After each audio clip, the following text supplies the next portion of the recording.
Assalamualaikum warahmatullahi wabarakatuh. Segala puji bagi Allah Subhanahu wa Ta'ala yang telah melimpahkan kita nikmat iman, nikmat Islam, dan nikmat sehat.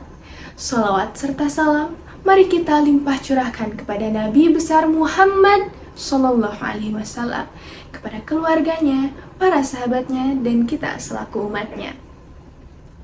Sahabat surga, tak terasa bulan Ramadan telah tiba. Sebagai umat muslim, tentunya kita harus menyambut bulan istimewa ini dengan berbahagia. Karena bulan Ramadan bukan hanya sekedar bulan di mana kita menahan rasa dahaga dan rasa lapar saja. Tetapi di bulan ini, Allah Subhanahu wa Ta'ala akan melipat gandakan pahala bagi mereka yang melakukan amal kebaikan. Salah satu amal kebaikan yang dapat kita lakukan di bulan Ramadan yaitu membaca Al-Quran.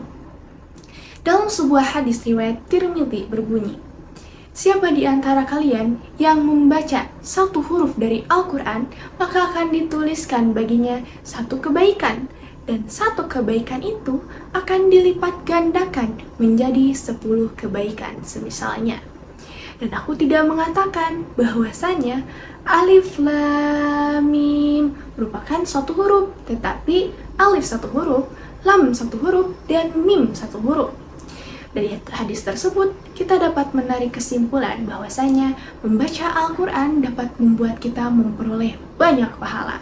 Apalagi jika kita membaca Al-Quran di bulan Ramadan. Maka dari itu teman-teman, di video kali ini saya akan membagikan 6 tips supaya kita dapat memperbanyak membaca Al-Quran di bulan Ramadan.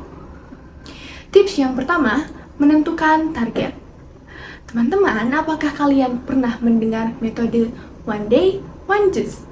Di metode ini, kita diharuskan untuk setidaknya membaca 1 juz Al-Quran per hari, supaya di dalam 30 hari bulan Ramadan, kita dapat mengkhatamkan Al-Quran. Jika dirasa berat, kita dapat menguranginya menjadi setengah juz per hari. Masih dirasa berat juga, kita dapat menguranginya menjadi 1/4 juz per hari. Sesuaikan dengan kemampuan masing-masing. Ingat, Allah Subhanahu wa Ta'ala akan selalu menghargai sekecil apapun usaha kita di dalam berbuat kebaikan.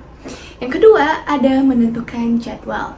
Ada beberapa waktu utama dalam membaca Al-Quran. Misalnya, setelah selesai sholat fardu. Namun karena kita sedang berada di bulan yang istimewa, ada 2 waktu tambahan, yaitu setelah sahur dan menjelang berbuka. Usahakan agar kita membaca Al-Quran di waktu utama tersebut, supaya nantinya akan menjadi kebiasaan. Yang ketiga ada mentadaburi Al-Quran. Jangan hanya membaca Al-Quran saja tanpa mendalami maknanya, tapi kita harus mendalami makna dari setiap ayat Al-Quran, supaya hati kita lebih tersentuh dan kita lebih termotivasi untuk mengamalkannya di dalam kehidupan sehari-hari. Yang keempat, ada mengajak teman atau keluarga. Bagi kalian yang mungkin jenuh ketika melakukan aktivitas sendirian, mengajak teman dan keluarga untuk mengaji bersama-sama dapat menjadi sebuah solusi untuk meningkatkan semangat kita dalam membaca Al-Quran.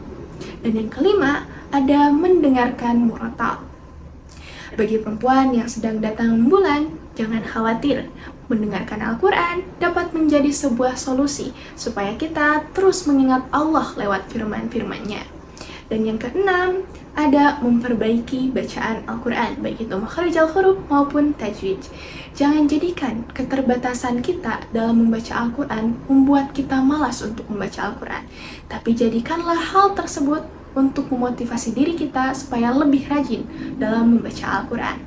Ada sebuah hadis riwayat Muslim dan Bukhari yang berbunyi, siapa di antara kalian yang pandai dalam membaca Al-Quran, maka akan ditempatkan bersama malaikat yang mulia dan taat.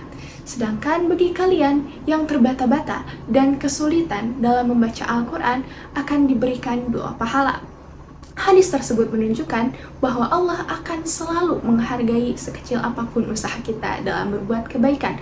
Maka dari itu, jika teman-teman dirasa kurang mampu untuk membaca Al-Quran, jangan putus asa ya, tapi cobalah untuk memperbaiki di mana letak kekurangan kalian.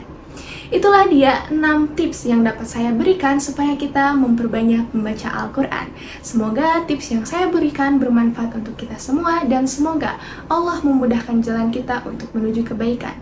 Sekian pidato yang dapat saya sampaikan. Wassalamualaikum warahmatullahi wabarakatuh.